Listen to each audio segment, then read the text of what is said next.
Dr. Hyunwoo Kim stood in front of the massive quantum machine, watching numbers flash across multiple screens.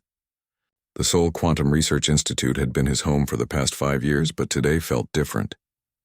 Today, they were going to make history. Are all systems ready?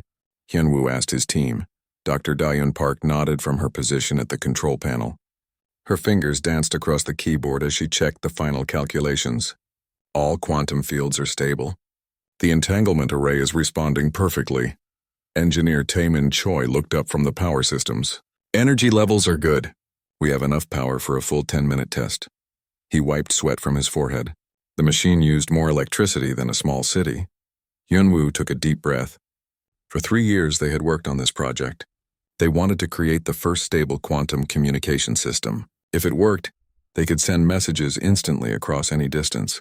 No more waiting for radio signals to travel through space. Begin the sequence, Hyunwoo ordered. The machine hummed to life. Blue light filled the chamber as quantum particles began dancing in perfect patterns. The air itself seemed to vibrate with energy. Far across the galaxy on a space station called Nexus Prime, alien officer Vel Tara was having a normal day. She monitored communications from across 17 star systems, looking for anything unusual. Most days, nothing happened. The galaxy had been peaceful for 3,000 years. Beltara had forearms and skin that changed color with her mood. Right now it was a calm blue-green. She was reading reports about trade routes when her equipment suddenly screamed warnings. Every screen turned bright red. Alarms filled the air with their harsh noise. Beltara's skin turned deep purple with shock. "What is happening?" she whispered. The energy readings were impossible. Something had just sent a quantum signal across 17 systems at the same time. No known technology could do that. Even the most advanced species in the galaxy could barely manage communication across 3 systems. Beltara's hands shook as she sent an emergency message to the Galactic Council. Her skin was now flashing between purple and black, colors that meant fear and confusion. Back on Earth, Min-ho Lee was the youngest member of Hyunwoo's team. He sat at a smaller station, watching for any problems with their test. Everything seemed perfect, but something felt wrong. "Dr. Kim," Min-ho called out, "I'm seeing some strange patterns in our signal." Hyunwoo walked over to look at Min-ho's screen. "What kind of patterns?" "The signal is bouncing, like it's hitting something and coming back. But there shouldn't be anything out there to bounce off of." Daon looked worried. "Are our calculations wrong?" Taemin checked his systems again. "All power levels are normal. The machine is working exactly as designed." They didn't know that their small test had just announced Earth's existence to hundreds of alien worlds. Their quantum signal had traveled farther than they ever imagined possible. Yoo Jin-song worked in a different part of the building. She was the security chief for the entire research center. Her job was to keep the project safe from spies and accidents. She was good at her job, but today brought problems she had never seen before. Her phone rang with calls from military contacts around the world. Satellite operators reported strange activities in space. Ships were moving in patterns that made no sense. Radio telescopes picked up signals from empty parts of the sky. Something big is happening, Yoo-jin told herself as she looked at the reports. Meanwhile, the Galactic Council was meeting for the first time in 50 years. The council chamber was huge, with seats for representatives from 12 different species. Each species looked completely different from the others, but they had all learned to live in peace. Arbiter Zeflon stood at the center of the chamber. He was tall and thin, with silver skin that reflected light like a mirror. His voice was calm, but his words carried the weight of 3,000 years of peace. "Citizens of the galaxy," Zeflon began, "we face something that has never happened before. A species has appeared with technology that should not exist." The representatives began talking all at once.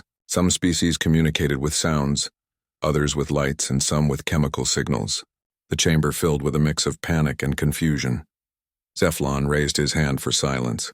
The energy signature came from a small planet in the outer rim.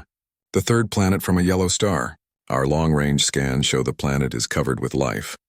Commander Ethkor of the Corvan Empire stood up. His people were the most military-minded species in the galaxy, but even they had not fought a real war in centuries. What kind of weapons could produce such a signal? "We don't know," Zeflon admitted. "But any species that can send quantum signals across 17 systems must be considered extremely dangerous." The chamber fell silent. In 3,000 years of galactic peace, no species had ever been called extremely dangerous. Cephalon made a decision that would change everything. I am declaring the first Code Crimson alert in galactic history. All species must prepare for a possible threat to our civilization. Back on Earth, the quantum test was ending successfully. The machine powered down with a soft hum. Hyunwoo's team celebrated with smiles and handshakes. They thought they had just made a breakthrough in human communication. The quantum entanglement held for exactly 10 minutes, Daoan reported. All data was transmitted perfectly. Taemin was already thinking about improvements. With a bigger power source, we could run the system for hours. Minho was still worried about the strange signal patterns, but the successful test made him feel better. Maybe it was just interference from our own equipment. Yujin received another call from her military contacts. More satellites had detected unusual activities. Ships from several countries were quietly moving toward defensive positions. I think our test might have been noticed, she told Hyunwoo when she found him. Hyunwoo laughed. By who? We were only transmitting between buildings on our own campus. Yujin showed him reports on her tablet. Military satellites around the world detected our energy burst. Some of them think it came from space. The smile faded from Hyunwoo's face. That's impossible. Our signal was designed for short-range communication only. But across the galaxy, hundreds of alien worlds were preparing for the worst. The peaceful civilization that had existed for 3,000 years was about to meet a species that had evolved in constant war. Veltara worked through the night, trying to understand the signal that had changed everything. Her skin stayed purple with worry. She had seen the energy readings dozens of times, but they still didn't make sense. The signal wasn't just powerful. It was smart. It had found the fastest route through space and time, using quantum paths that the galaxy's best scientists thought were only theoretical. What kind of species learns to do this? Veltara wondered aloud. On Earth, night fell over Seoul. The quantum research team went home thinking about their successful test. They didn't know that their simple experiment had just triggered the greatest crisis in galactic history. In space above Earth, new stars appeared where there had been empty darkness before. They weren't stars at all, but the lights of ships arriving from across the galaxy. The peaceful species of the Council were coming to investigate the dangerous new world that had announced itself with impossible technology. The humans slept peacefully, unaware that they had just become the most feared species in the galaxy. Tomorrow would bring first contact, but not the kind that humans had imagined in their movies and books. This would be contact with a galaxy full of species that had forgotten how to fight, meeting a species that had never stopped learning how to win. 3 days after the quantum signal, the Galactic Council made its decision. They would send their best diplomatic ship to make contact with the mysterious new species. Ambassador Kethrun of the Alterian Collective was chosen to lead the mission. Kethrun was perfect for first contact situations. His species had evolved from peaceful herbivores, and their culture valued understanding above all else. He had successfully welcomed 7 new species into the galactic community over his long career. The diplomatic ship Harmony's call was designed to look friendly and non-threatening. It was white and smooth with soft curves and gentle lights. No weapons were visible on its hull, because the Alterians believed that showing weapons during first contact would send the wrong message. Approaching the target system, announced Navigator Yelthes from the bridge. Kethrun studied the information about the third planet. It was beautiful, covered in blue oceans and white clouds. The long-range scans showed billions of life forms living in complex cities across the surface. Such a young species to have developed quantum technology, Kethrun said with admiration. They must be remarkably intelligent. Communications Officer Morith monitored radio signals coming from the planet. Ambassador, these beings seem to use hundreds of different languages. Their communications are very complex. Kethrun nodded thoughtfully. Diversity often leads to innovation. Perhaps that explains their advanced technology. What the aliens didn't know was that Earth's military had been watching space very carefully since the quantum test. The strange activities that Yujin Song had reported were actually defense preparations. Every country with space capabilities was worried about what might come next. Commander Jae-Sung Park stood in the control room of the International Space Defense Network. The network was humanity's newest military project, designed to protect Earth from asteroids and space debris. But today it might need to protect against something much more dangerous. "Sir, we have an unknown object entering our solar system," reported Lieutenant So-Min Han from her radar station. Jae-sung looked at the main screen. A white dot was moving toward Earth at incredible speed. It was slowing down as it approached, but it was still moving faster than any human spacecraft could manage. "Size and configuration?" Jae-sung asked. "Approximately 800 meters long. The shape is unusual. It doesn't match any known aircraft or satellite design." Jae-sung felt his heart racing. After the strange quantum readings 3 days ago, everyone in the defense network had been expecting something like this. "Are there any communication attempts from the object?" "None that we can detect, sir. It's maintaining radio silence." This was the moment that would change everything. Jae-sung had to make a decision with incomplete information, just like military commanders had done throughout human history. But this decision would affect not just Earth, but an entire galaxy. "Load the experimental railgun satellite," Jae-sung ordered. "Prepare a warning shot." On board Harmony's call, Ambassador Kethrun was preparing his first contact speech. He had given similar speeches before, welcoming new species to the galactic community with words of peace and friendship. "We are approaching optimal communication distance," Healthies reported. Kethrun activated the ship's main communication system. "Beings of the third planet, we greet you in peace. We are representatives of the Galactic Council, and we come to welcome you to the community of civilized species." The message was transmitted in multiple formats, including mathematical concepts that any intelligent species should understand. Kethrun was confident that these advanced beings would recognize his peaceful intentions, but on Earth, the message was detected as an unknown transmission from the approaching object. The translation computers couldn't make sense of it, and the military assumed it was some kind of coded threat. "The object is transmitting," reported So-Min Han. "We can't decode the message." Jae-sung made his fatal decision. "Fire the warning shot. Show them we can defend ourselves." The experimental railgun had been designed to destroy large asteroids that might threaten Earth. It used magnetic fields to launch metal projectiles at incredible speed. The weapon had never been tested against an actual target, but computer simulations showed it could punch through almost anything. The metal projectile left the satellite at a speed that was impossible for peaceful alien technology to handle. Harmony's call had shields designed to protect against space debris and cosmic radiation, not military weapons traveling at 15,000 kilometers per second. The railgun projectile hit the diplomatic ship like a lightning bolt hitting a paper airplane. The shields flared bright blue for less than a second before failing completely. The projectile tore through the ship's hull, destroying entire sections in an instant. Ambassador Kethrun was thrown across the bridge as his ship began falling apart around him. Emergency alarms filled the air with their desperate warnings. The lights flickered and died as power systems failed throughout the ship. "Hull breach on decks 4 through 7, Navigator Yelthies shouted over the noise. "We're losing life support." Kethrun couldn't believe what had happened. In 3,000 years of galactic peace, no species had ever responded to first contact with immediate violence. His peaceful mind struggled to understand that someone would attack without even trying to communicate.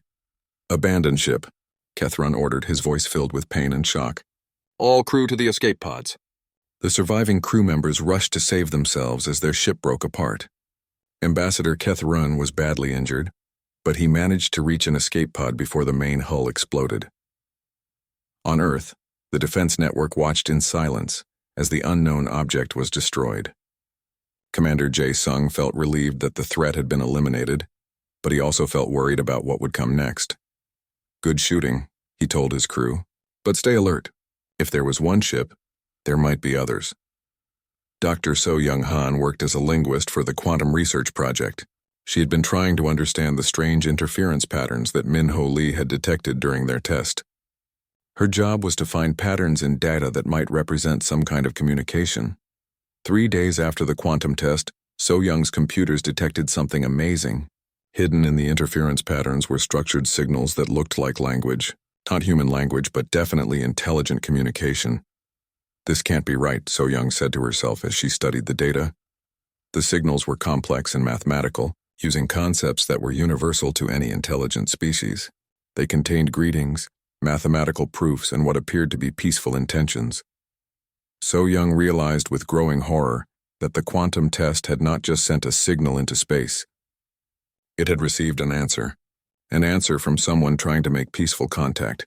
She immediately called Dong-Hyun Yu, the project's military liaison. Dong-Hyun was responsible for keeping the military informed about the quantum project's progress. "Mr. Yu, I think we just made first contact," So-young said when he answered his phone. "What do you mean, first contact?" "The interference in our quantum signal wasn't interference. It was a response from someone in space. They were trying to communicate with us." Dong-Hyun felt his blood turn cold. "When did this happen?" 3 days ago during our test.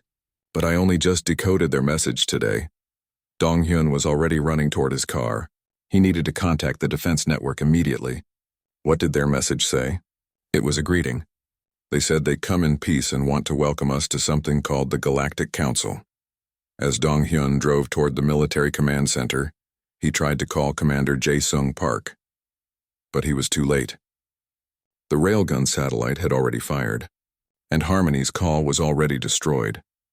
The escape pods from the alien ship were picked up by other alien vessels that had been waiting at the edge of the solar system. Ambassador Kethron was rushed to medical facilities, but his injuries were severe. More importantly, his report would change everything. When the Galactic Council received Kethron's traumatic account, the chamber fell into stunned silence. No species in recorded history had ever attacked a diplomatic ship. The concept of responding to peaceful greetings with violence was so alien that most council members couldn't understand it. Arbiter Zeflon's silver skin had turned almost black with shock. They attacked without warning, without even attempting communication? The medical report on Ambassador Kethron was even more disturbing. His injuries were caused by a kinetic weapon, traveling at impossible speeds. The humans hadn't just attacked. They had used a weapon that could destroy any ship in the galactic fleet. "Upgrade the alert to Code Crimson Prime," Zeflon ordered with a heavy voice. Code Crimson Prime was a theoretical alert level that had never been used.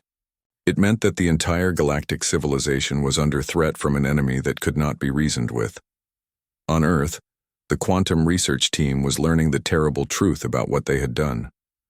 Their peaceful scientific experiment had led to the first act of violence in galactic history in 3,000 years. Hyunwoo Kim stared at the decoded alien message that So-young had shown him. "They were trying to welcome us," he said quietly. "And we shot them," Da-eun Park added, her voice filled with horror. Taemin Choi was already thinking about the consequences. "If they have faster-than-light travel and we just attacked them, what do you think they're going to do next?" The news of the attack on Harmony's call spread through the galaxy like wildfire. For the first time in 3,000 years, a diplomatic ship had been destroyed by hostile action. The Galactic Council faced a crisis that none of them had ever imagined. War Admiral Rex Thon of the Corvan Empire stood before the emergency council session. His species was the most militaristic in the galaxy, but even they hadn't fought a real war since joining the galactic community. Rex Thon's people were warriors by nature, but they had learned to channel that nature into sports and ceremonial combat. The human threat must be contained, Rex Thon declared, his voice echoing through the great chamber. "I will take a fleet of 200 ships to establish a quarantine around their system." Arbiter Zeflon nodded gravely. "Your orders are to contain them, Admiral. Do not attack unless they fire first. We must try to understand what kind of species we are dealing with." Rex Thon was confident in his mission. His fleet was the largest ever assembled in galactic history. 200 ships, each one larger and more advanced than anything humans could imagine. But Rex Thon was about to learn that size and technology meant nothing against a species that had spent its entire evolution learning how to fight. On Earth, defense networks around the world were detecting massive movement in space. Commander Sung-ho Kim, Earth's lead defense strategist, watched the radar screens with growing alarm. Hundreds of objects were approaching from deep space, moving in perfect formation. "How many ships are we tracking?" Seung-ho asked his staff. 200 confirmed contacts, replied his aide. "They're maintaining formation at the edge of our solar system." Seung-ho had been a military strategist for 20 years, but he had never faced anything like this. The approaching fleet was larger than every space program on Earth combined. But he also knew that humanity's only choice was to fight. "Contact Commander Ah-young Lim," Seung-ho ordered. "Tell her to prepare all experimental fighters for combat operations." Ah Young Lim commanded Earth's small fleet of space fighters. The fighters had been built as prototypes for asteroid mining operations, but they could be modified for combat. Each fighter was small and fast, designed to operate in the dangerous environment of space. How many fighters do we have operational? Ah Young asked her maintenance chief. 37 are ready for combat, Commander. Another 12 could be ready in 6 hours. Ah Young looked at the tactical display showing 200 alien ships. 37 fighters against 200 ships. Those are terrible odds. But Ah Young didn't understand that her fighters had one massive advantage. They were designed by a species that had never stopped preparing for war. Every system on her fighters had been built with combat in mind, even if they were officially called mining equipment. Dr. Chang Min-o worked frantically in his communications laboratory. As the Quantum Project's communications specialist, he was trying to establish contact with the alien fleet. If he could talk to them, maybe he could prevent a war. I'm detecting structured radio signals from the fleet, Chang Min reported to the emergency command center. They're trying to communicate with us. The alien message was complex, using mathematical concepts and universal constants to establish basic communication. Chang Min's computers worked to translate the message, but translation between completely different species was incredibly difficult. What are they saying? Asked Commander Sung-ho over the radio. Chang Min read from his screen. They're demanding immediate cessation of hostile quantum disruption. They want us to surrender our quantum technology and submit to something called Galactic Authority. The translation was wrong, but Chang Min didn't know that. The aliens were actually asking humans to stop using quantum technology in ways that disrupted galactic communication networks. They wanted to establish peaceful relations and invite Earth to join the galactic community. But Sung-ho heard only demands for surrender. Tell them we will never surrender, he replied. The mistranslated response that went back to the alien fleet was even worse. Chang Min's computers turned, "We will never surrender," into, "We reject your authority and prepare for total war." War Admiral Rex Thon received the human response aboard his flagship. He had hoped that a show of overwhelming force would convince the humans to negotiate peacefully. Instead, they had declared total war against the entire galactic community. "Send scout ships to probe their defenses," Rex Thon ordered, "but do not fire unless fired upon." 3 alien scout ships separated from the main fleet and moved toward Earth's outer atmosphere. The ships were small and fast, designed for reconnaissance rather than combat. Their mission was to gather information about human technology and military capabilities.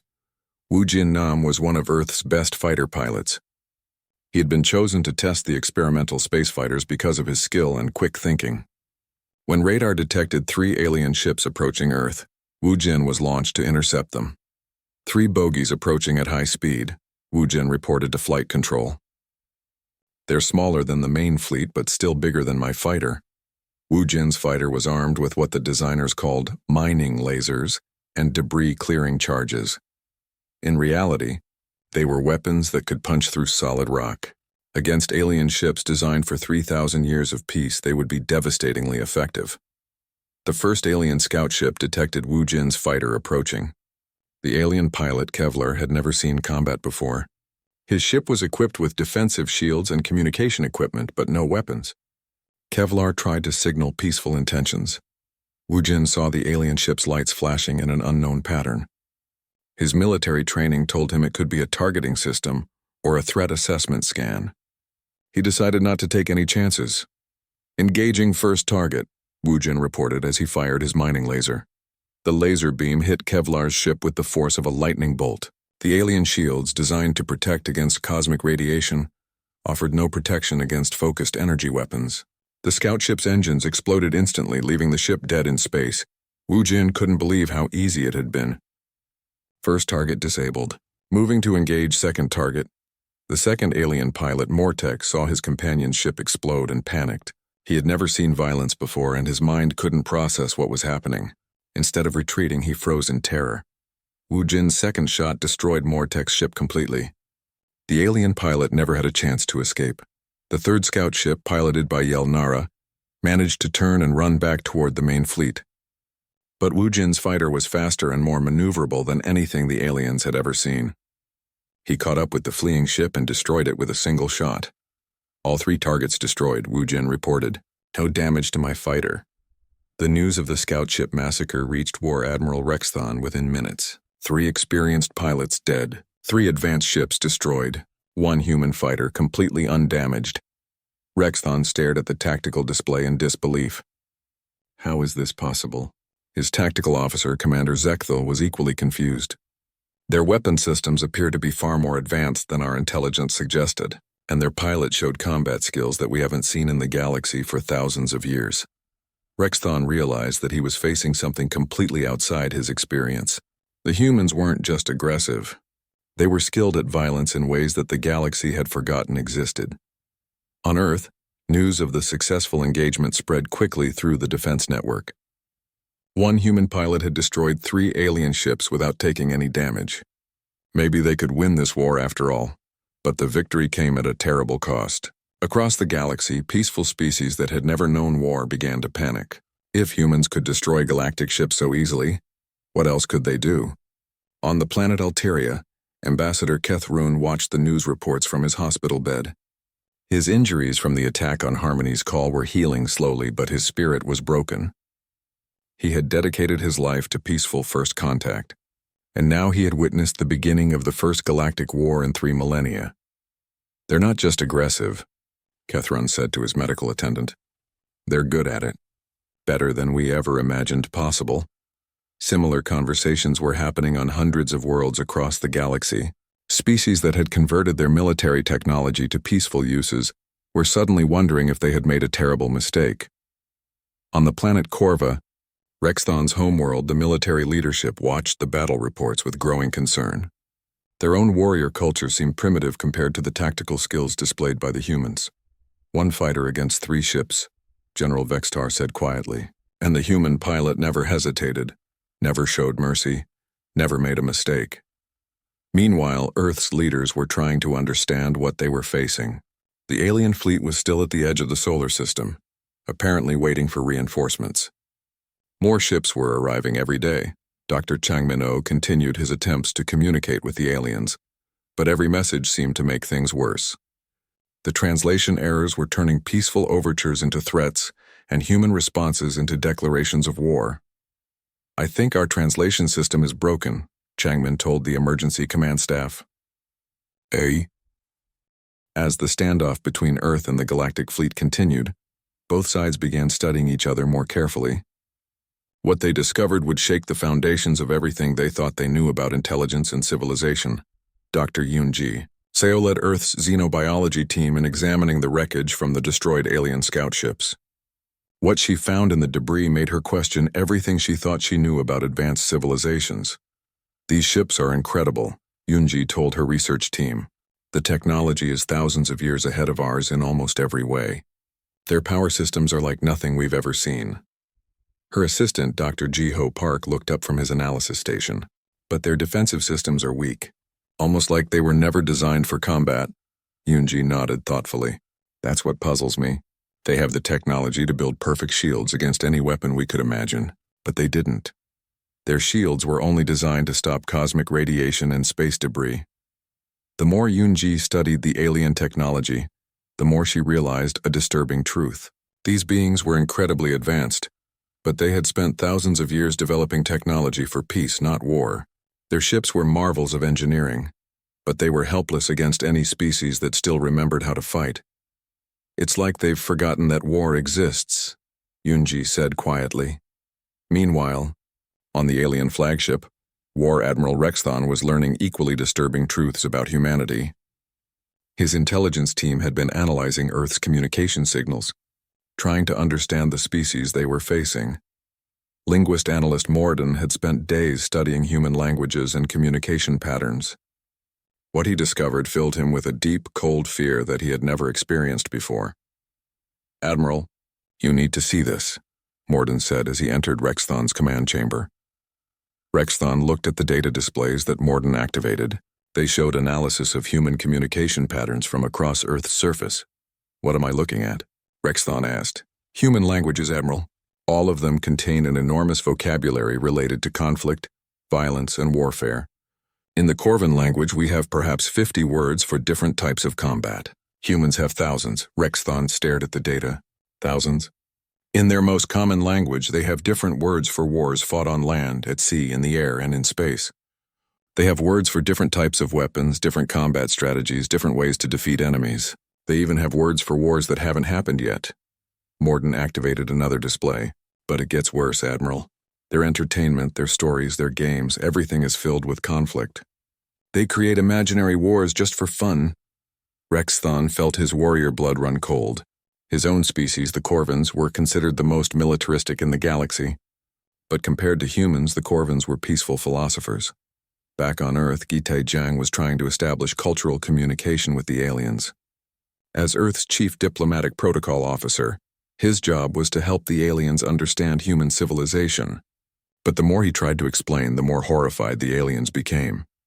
"We want to show you that we are not monsters," Gite broadcast to the alien fleet. "Let me tell you about our history." The aliens listened as Gite began describing human civilization.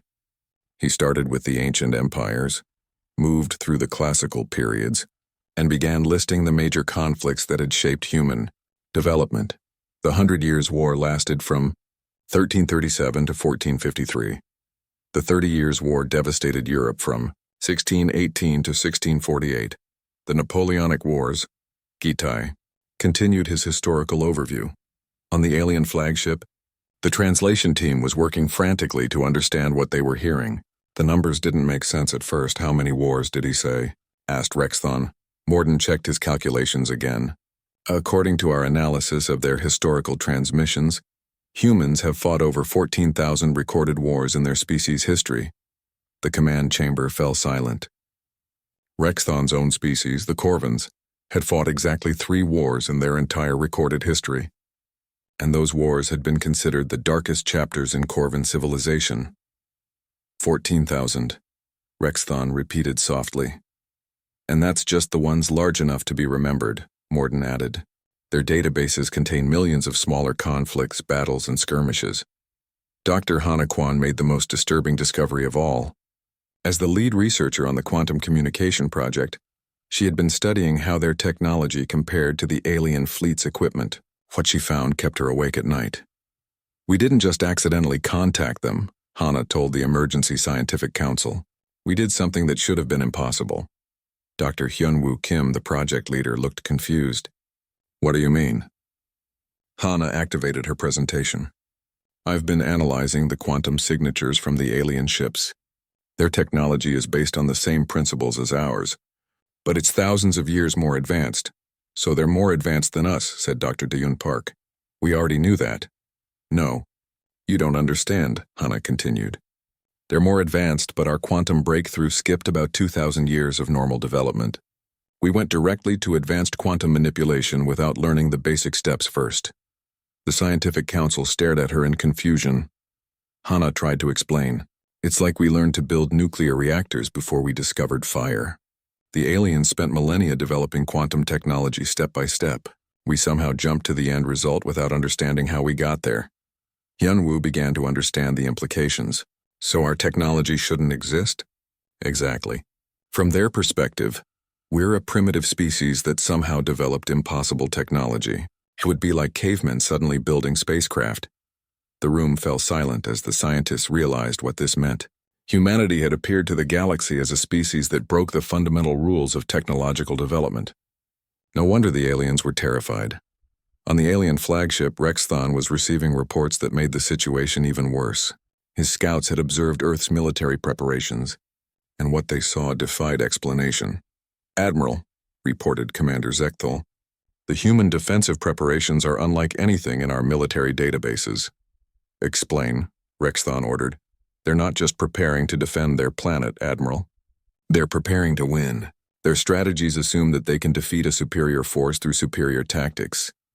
Zekthul activated tactical displays showing Earth's defensive positions. "Look at their weapon placements. They're not trying to create a defensive perimeter. They're creating crossfire zones designed to trap our ships and destroy them efficiently." Rexthon studied the displays with growing amazement. "They're outnumbered 200 to 1 and they're planning to attack us?" "That appears to be correct, Admiral. Their military communications suggest they believe they can achieve victory through what they call asymmetric warfare." Rexthon had never heard that term before. In 3,000 years of galactic peace, no species had needed to develop concepts like asymmetric warfare. The cultural exchange attempts were making everything worse. Every time humans tried to show they were civilized, they revealed new aspects of their warrior nature that terrified the aliens. Guy Taizheng was still broadcasting human cultural information to the alien fleet. Our literature includes great works like The Art of War, On War, and The Book of Five Rings. These teach us about strategy, tactics, and the philosophy of conflict. The aliens listened in horror as Gite described human military philosophy. They learned that humans had developed complex theories about how to fight wars efficiently, how to defeat enemies with minimal resources, and how to win battles through psychological warfare. They have philosophy about war, Morden reported to Rexthon. They think about conflict the way we think about art or music. Rexthon was beginning to understand that he was facing something completely outside galactic experience. The humans weren't just aggressive. They had evolved an entire civilization based on the perfection of warfare. "Admiral," Commander Zekthul said quietly, "I don't think we can win this war." Rexthon looked at his subordinate in surprise. "We have 200 ships. They have 37 fighters. Yes, Admiral, but they have something we don't." "What?" "They know how to lose those 37 fighters in a way that destroys our 200 ships. And they're willing to do it." The terrible truth was becoming clear to both sides. Humanity was a species that had spent millions of years evolving in constant conflict. They had developed technology, culture, and philosophy all focused on one goal: winning wars against superior enemies. The peaceful galaxy was about to face its first encounter with a true warrior species. And everyone was beginning to realize that thousands of years of peace had left them completely unprepared for what was coming.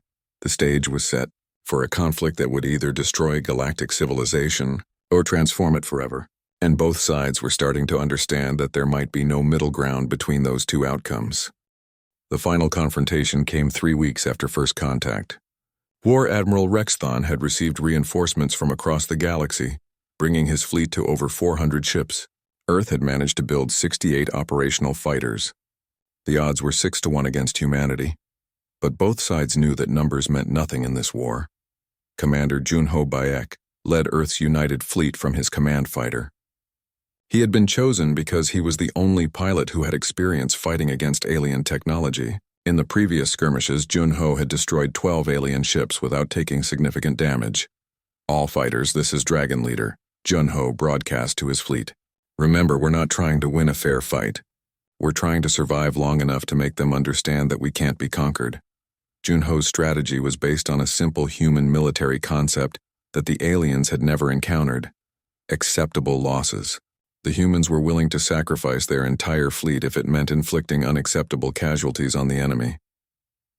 On the alien flagship, Rexthon prepared for what he hoped would be the final battle. His intelligence reports suggested that the humans were planning something desperate. But Rexthon had learned enough about human military thinking to know that desperate humans were the most dangerous humans. "All ships, maintain defensive formations," Rexthon ordered. "Do not pursue damaged human fighters. They may be trying to lure us into a trap." Rexthon had learned this lesson the hard way.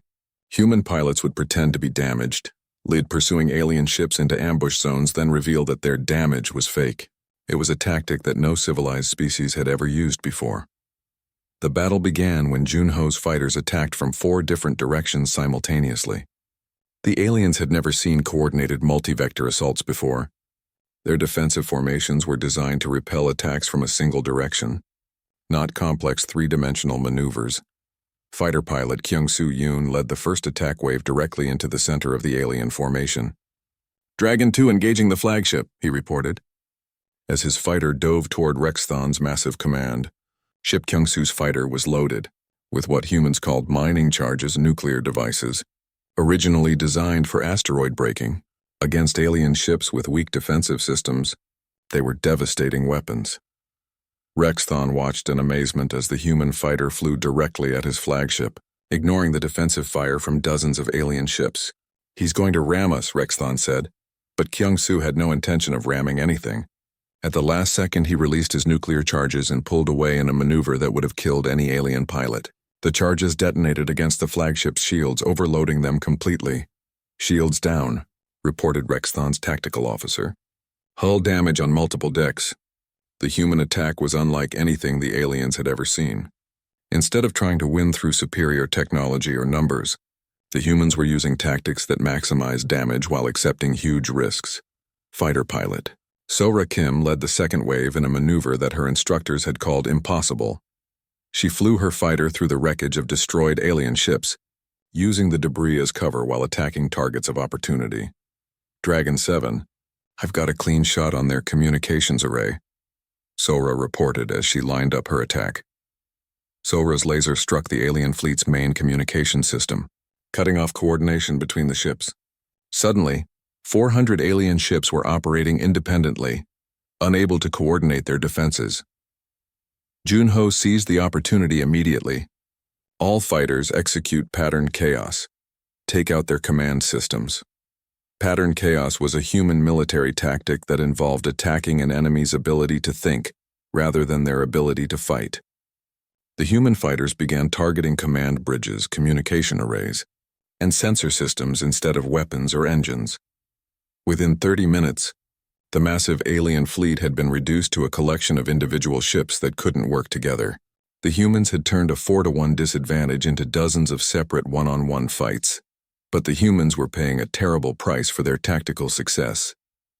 23 fighters had been destroyed and most of the survivors were damaged. Junho's own fighter was running on backup power after taking multiple hits. Dragon leader to all fighters, Junho broadcast. We've proven our point. Begin withdrawal to defensive positions. The humans weren't trying to destroy the alien fleet. They were trying to demonstrate that they could inflict unacceptable losses on any force that tried to conquer Earth. Rexthon stared at his tactical displays in disbelief.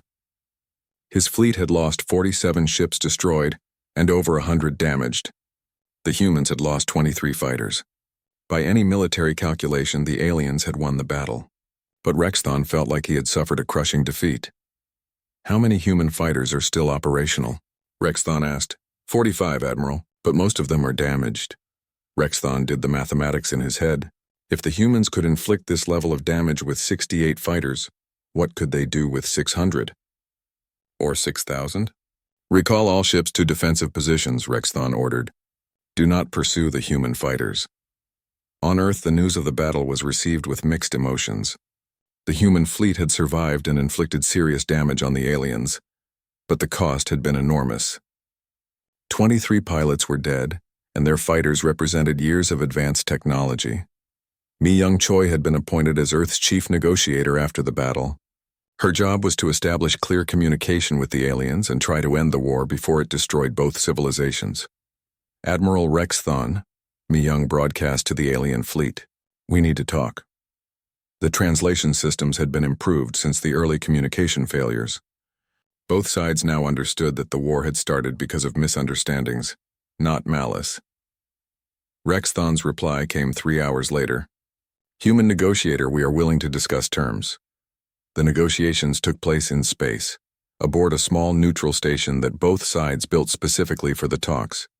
Mi-young represented Earth, while Rexthon spoke for the Galactic Council. Your species presents a problem we have never faced before, Rexthon explained. You are capable of destroying galactic civilization, but you are also too dangerous to be allowed to join it. Mi-young understood the alien perspective. You're afraid that if you let us into your community, we'll teach other species how to fight wars. Exactly. For 3,000 years, we have maintained peace by forgetting how to make war. Your species remembers everything we chose to forget. The negotiations continued for days as both sides tried to find a solution that would allow them to coexist. The humans wanted to join the galactic community and explore the stars. The aliens wanted to maintain their peaceful civilization without being destroyed by humanity's warrior nature. Finally, the Galactic Council made an unprecedented decision. Arbiter Zephlon delivered the verdict in a message that would echo through history. The species of the third planet, called humans, represents a fundamental incompatibility with galactic civilization. Your technological capabilities and military skills could destroy the peace that we have maintained for millennia. Mi-young listened to the translation with growing sadness. She had hoped that first contact would lead to friendship and cooperation. Instead, it had led to fear and isolation. However, Zephlon continued, Your species has also proven that it cannot be conquered or destroyed. Therefore, the Galactic Council declares the Sol system a restricted development zone. No galactic species may enter your system without Council authorization. In return, your species is forbidden from leaving your solar system until further notice. The terms were clear. Humanity would be quarantined in their own solar system, cut off from the galaxy until the Council decided they were safe to be around. How long will this restriction last? Ma Young asked. The Council will reconvene to discuss your status in 100 Earth years. Until then, you are alone. Byung-Ho An was appointed as Earth's ambassador to Nowhere, the diplomatic representative to a galactic community that had decided Earth was too dangerous to contact. He established a small office in Earth's orbital stations, monitoring for any signs that the aliens might change their minds. But even as Earth accepted its isolation, humanity was already planning for the future. Young engineer Sujin Ryu led a new project to develop faster-than-light travel technology based on the quantum breakthroughs that had started the whole crisis. In 100 years, they think they'll decide whether we're safe to let out, Sujin said to her research team. But in 100 years, we won't be asking for permission anymore. Sujin's team was developing technology that would make Earth independent of galactic civilization. If the aliens wanted to keep humanity isolated, then humanity would build its own interstellar civilization. The galaxy maintained its silent watch over the Sol system. Long-range sensors monitored Earth for signs of faster-than-light technology development. The aliens knew that eventually, humans would find a way to leave their solar system with or without permission. On peaceful worlds across the galaxy, some species began quietly developing military technology for the first time in millennia. The human encounter had taught them that peace was only possible when all species chose peace. If even one species chose war, everyone else had to be ready to.